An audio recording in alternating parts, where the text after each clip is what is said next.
Someone shot a 9 millimeter bullet that lodged into my spine and left me paralyzed for 3 months from the waist down. I can remember laying in the hospital room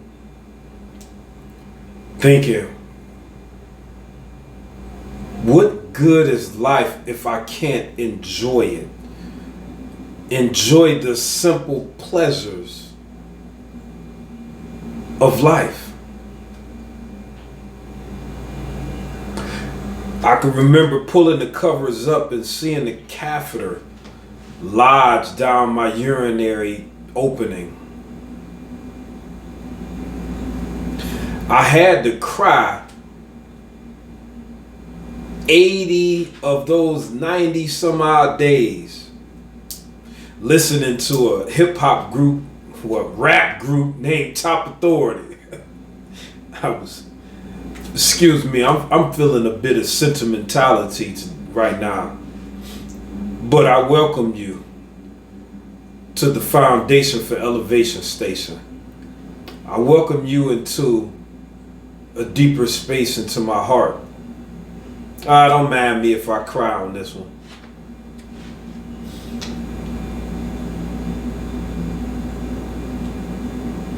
Eventually, 90 some odd days, my toe wiggled and I slowly gained my ability to walk.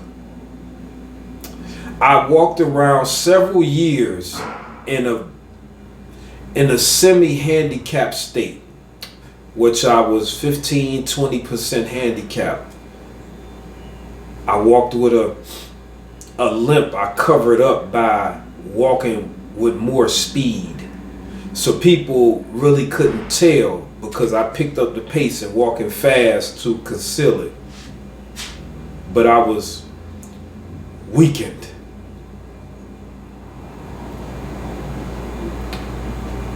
I broke the law and I went to the federal and did a federal incarceration bit.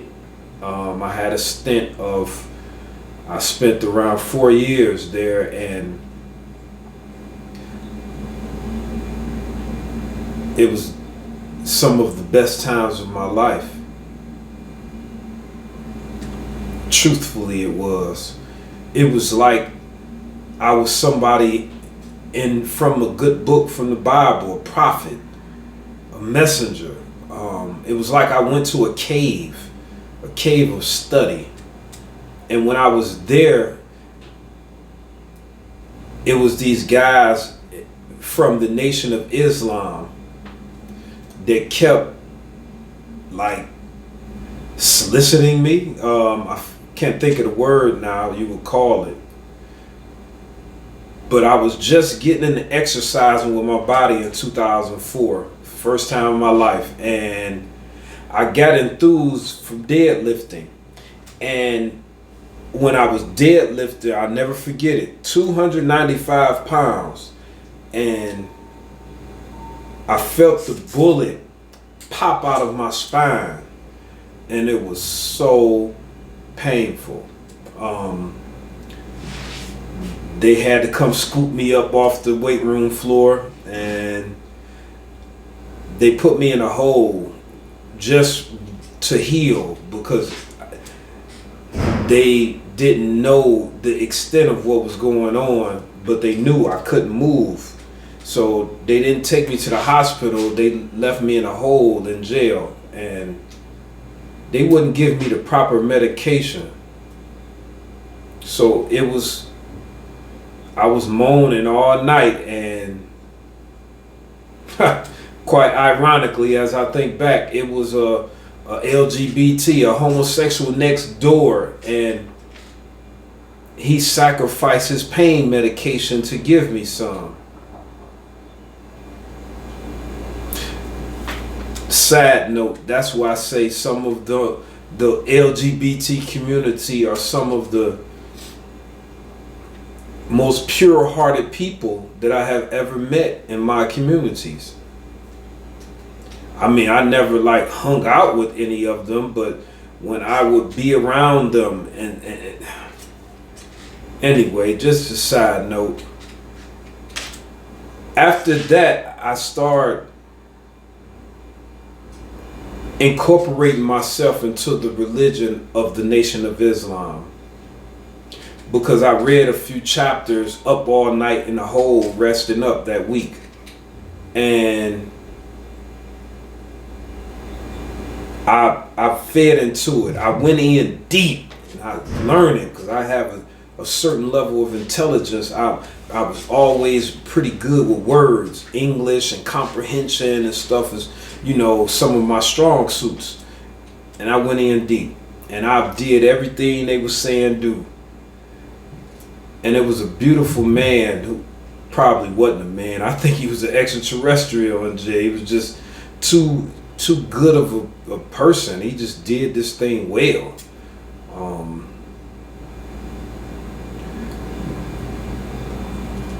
He was awakening me to certain abilities that I have, like right now today, that God has awakened me to. It's like he synced it in me in 2005 and 6.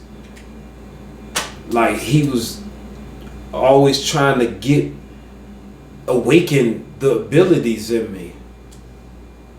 And it was then that I found out that I realized I was valuable to other human beings. Not that I could work at your company or I could give you some money. It was my knowledge of our existence that wasn't being just taught outwardly. Because now we are taught, money and things, and, things that have value, but they really don't have value. And we don't know how to live our lives at this point. We barely could take care of ourselves. We're being taken care of. Supermarkets, fast food places, people delivering us clothes. It's like we are being taken care of. And at that point in 2006, I had a different mindset of life. I said, man, I really want to get away from society. I see what's happening, but I couldn't. I loved certain people too much, but I couldn't get them to ride with me, or I didn't want to stay in the midst of what they were doing. So I get to where I'm going in this, because it's a beautiful place.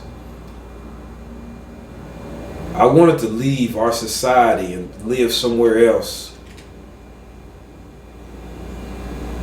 But then I knew that so many people in my communities deserved a chance to prosper and live life like more abundantly than we're living.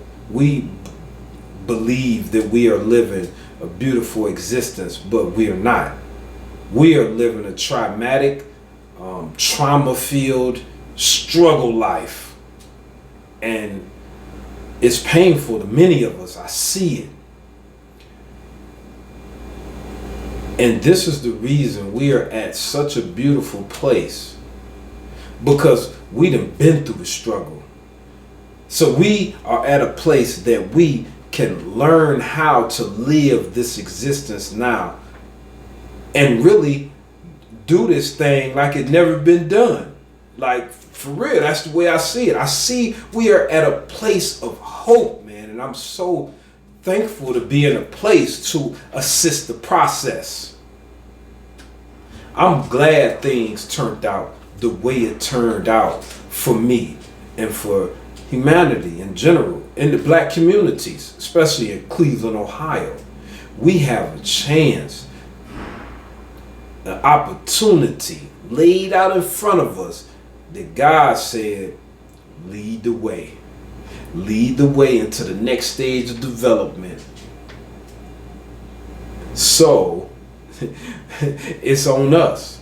Because we had other cities in America, in Black America, that led the way to certain things.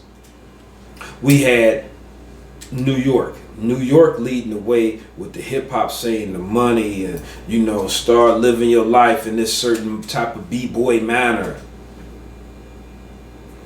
We had going out West Coast, we think of the music genres where they led a stage of development for Black America and humanity in general. Go to Chicago, Atlanta, Florida. They all had their turns to initiate a certain understanding that would benefit different peoples and different demographics within our community and the world in general.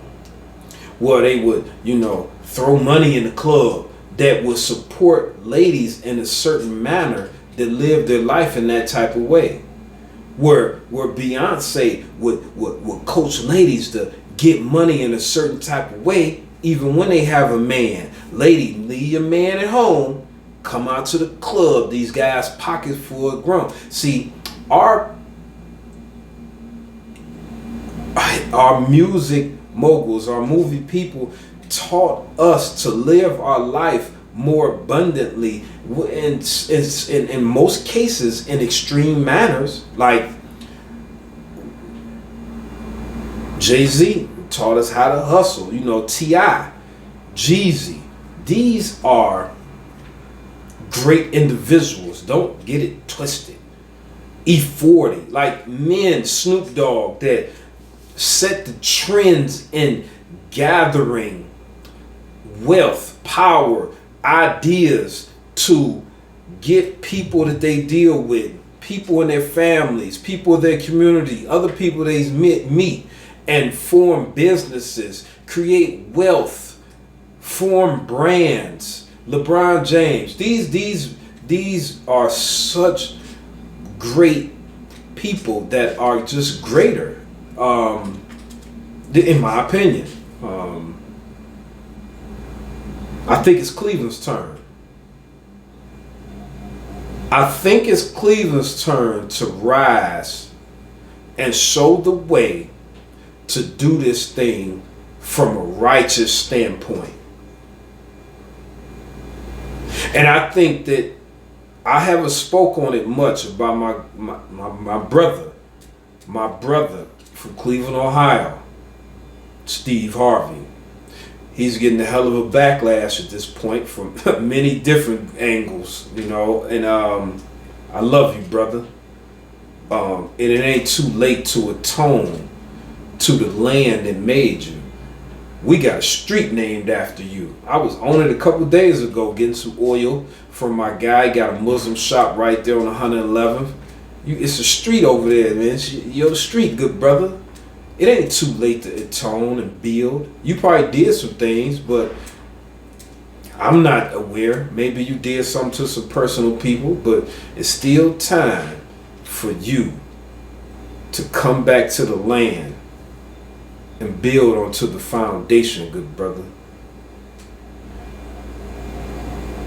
It's my life's vision at this point, which was the premise of the video, was to speak about my purpose to life at different stages of my life. And at this point, I want what's best for the whole, but especially I want what's best for the few that dedicate their life to seeing above the veil, understanding what's truly going on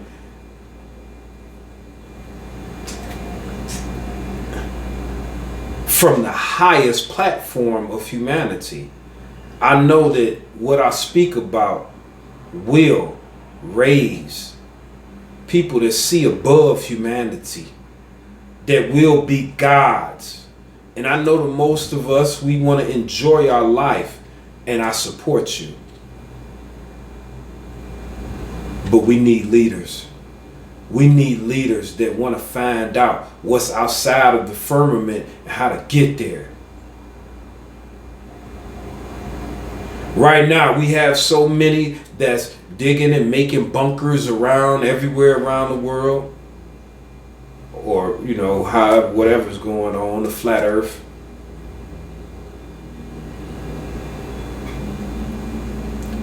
But we have to continue to develop so that we can survive outside of the firmament, the fishbowl. But the hope is real. The hope is real because so much knowledge is coming clear. And Cleveland can lead the way. I want to say I love you. And I'm going to do my best. And those who have something negative to say, peace to you.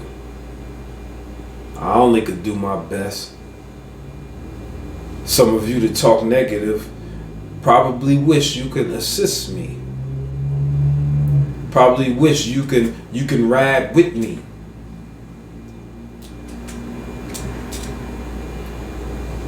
And I wish you could ride with me too. But I guess your will wasn't strong enough, and the top authorities, the higher powers' view of things. I love you, and peace.